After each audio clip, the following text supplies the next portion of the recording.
최근 중국이 우리 기업들을 향한 견제 수위를 높이고 있습니다. 대표적 수출 산업이 반도체는 물론이고 디스플레이 산업에 대한 노골적인 경계심을 드러내고 있습니다. 우리 기업들은 제대로 대응도 못하고 또 최대한 숨죽이면서 상황을 예의주시하고 있는데요. 중국의 견제가 얼마나 심각한 상황인지 산업부의 강은혜 기자와 함께 자세히 짚어보도록 하겠습니다.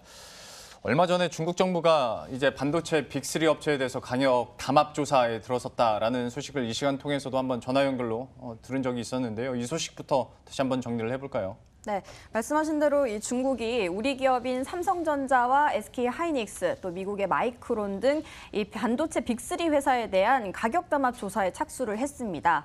중화권 외신에 따르면 이 중국 시장감독 총국 산하에 있는 반독점국 조사관들이 지난달 31일 이 삼성전자, SK하이닉스, 또 마이크론 이 세 개 회사에 중국 베이징과 상하이 등에 위치한 사무실을 찾아서 현장 조사를 벌였습니다. 이들은 이 최근 메모리 반도체 가격이 급등한 이유가 이들이 담합했기 때문이었는지 여부 등을 조사하고 있는 것으로 알려졌습니다. 이 반도체 빅3가 막강한 시장 독점력을 이용해서 가격을 일부러 올리고 있는 것이 아니냐 이런 건데요. 디램 익스체인지에 따르면 지난 한 해 동안 이 디램 가격이 85% 인상되긴 했습니다. 하지만 이렇게 메모리 가격이 인상한 것은 뭐 스마트폰이나 데이터 센터 등 이 디램 수요가 급증했기 때문에 나타난 것이지 담합 때문은 아니다라는 것이 이들 업체의 설명입니다. 사실 반독점국이라는 것도 부서가 생긴 지 얼마 안 됐는데 여기서 또 빅3 특히 우리나라 삼성전자와 SK하이닉스에 대해서 담합 조사를 벌였다고 하니까 또 많은 놀라시는 분들도 계셨을 텐데요. 사실 얘기를 해준 것처럼 뭐 수요와 공급 측면에서 가격이 크게 오른 건데 사실 이전부터 중국에서 어떤 스마트폰 업체 중심으로 반도체 가격이 너무 많이 오른다라는 불만은 좀 있지 않았습니까? 네, 그 말씀하신 대로 이 반도체 가격이라는 것은 사실 수요와 공급에 의해서 결정이 되는 것입니다. 예. 최근 이 모바일뿐만 아니라 뭐 구글이나 아마존 같은 IT 업체들이 데이터 센터를 확충하면서 디램 수요가 급증했습니다. 반면에 그 공급 면에서 보면은 공정이 복잡해지면서 생산량은 크게 늘지 않고 있는 상황인데요. 과거에는 미세 공정으로 전환되면 생산량이 뭐 50%씩 늘어나기도 했습니다. 하지만 지금은 이 생산 자체에 고도의 기술력이 필요한 데다 생산량도 과거처럼 크게 늘지 못하고 있습니다. 실제로 삼성전자와 SK하이닉스의 디램 공정 가동률이 수년째 100%를 이어가고 있음에도 불구하고 급증하고 있는 수요를 다 따라가지 못하고 있는 실정입니다. 상황이 이런데도 중국 정부는 가격 담합을 의심하고 있는 건데요. 사실 업계에서는 이 중국 정부가 담합 의혹을 포착했기 때문에 수사에 나선 것이 아니라 중국 자국 IT 업체들이 이 디램값이 너무 올라가다 보니까 그 어려움, 사업의 어려움을 호소하고 있고 그것 때문에 이런 민원을 해결하기 위해서 뭐 더 이상 가격을 올리지 마라 이런 시그널로 수사에 나선 것이다 이렇게 해석을 하고 있습니다. 실제로 지난해 말 중국 스마트폰과 PC 제조사들은 중국 경제정책총괄부서인 국가발전개혁위원회에 이 메모리 반도체 가격이 계속 오르고 있고 공급도 원활하지 않다 이러면서 삼성전자를 제소했습니다. 이어서 뭐 현재 언론 등에 따르면 이 위원회가 삼성전자의 가격 인상을 자제하라라고 요구를 한 것으로 알려졌습니다. 예.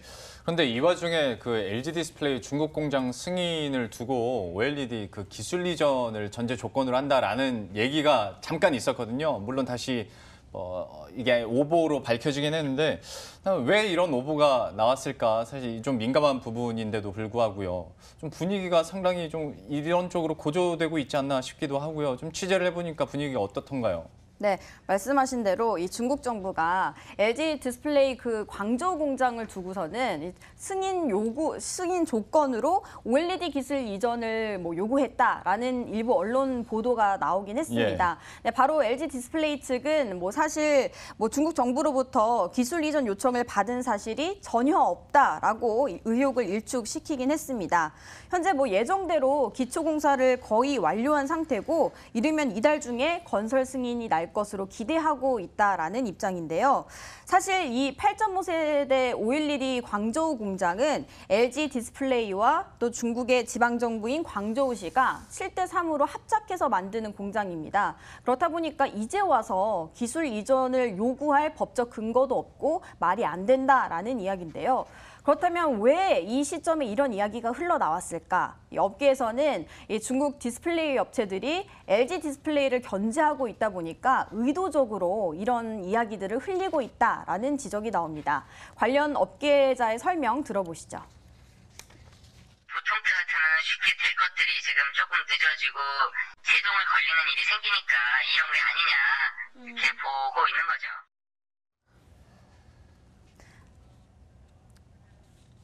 네, 또 이 중국 패널 업체들은 LG 디스플레이 그 공장 승인에 대해서 굉장히 부정적인 것으로 알려졌는데요. 상황이 이렇다 보니까 그 공장 승인 여부가 계속 지연되고 있는 상황입니다.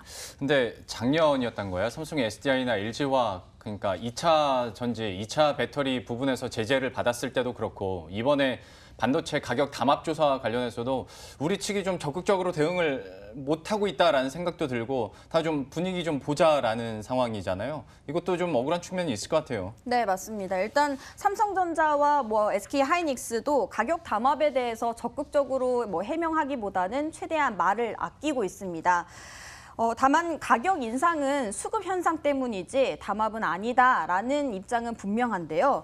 사실 과거에 담합 혐의로 인해서 과징금을 받은 선례가 있긴 합니다. 지난 2004년이었죠. 미국에서 삼성전자와 SK 하이닉스 또 일본의 엘피다 등이 이 반도체 가격 담합을 했다는 혐의로 1조 원에 달하는 과징금을 받았고 또 일부 직원의 경우에는 징역형을 선고받기도 했습니다. 하지만 그때는 이 반도체 회사들이 10군데가 넘었고 지금은 3군데로 압축이 된 데다 이 과거에 이런 경험이 있었기 때문에 더 엄격하게 관리를 하고 있어서 현재는 가격 담합의 문제가 전혀 없다라는 것이 이 회사들의 설명입니다. 예. 하지만 가장 큰 문제는 이 중국이 반도체 최대 시장이다 보니까 드러내놓고 반론을 제대로 하지 못하고 있습니다. 조사에 성실히 협조하겠다라는 그런 입장만 내놓고 있는데요. LG 디스플레이 역시 중국 광저우 그 논란이 있을 때 해명 자료를 내놓거나 적극적으로 해명을 하지 않았는데요. 아무래도 중국 정부가 자국 기업들의 민원 해결사 역할을 자처하고 있다고 보니까 일부러 이 중국 정부와 각을 세울 필요가 없다라고 판단을 한 것 같습니다. 이미 우리 기업들은 이 한 차례 그 중국의 한한령이었죠. 예. 이것 때문에 유통과 관광업계가 홍역을 치른 적이 있었는데요. 이번에 반도체나 디스플레이 업계에 대한 견제가 어떤 식으로 또 확산될지 몰라서 관련 업계가 긴장의 끈을 놓지 못하고 있는 상황입니다. 참 얘기를 해주셨던 한한령 이후에 그래도 한중 관계가 개선이 되면서 기업 상황들도 좀 좋아지나 싶었더니 또 반도체 업체 쪽으로 불똥이 튀고 있는 모습이네요. 또 조사가 어떻게 진행되는지도 한번 지켜보도록 하겠습니다. 지금까지 강은혜 기자와 함께했습니다. 고맙습니다.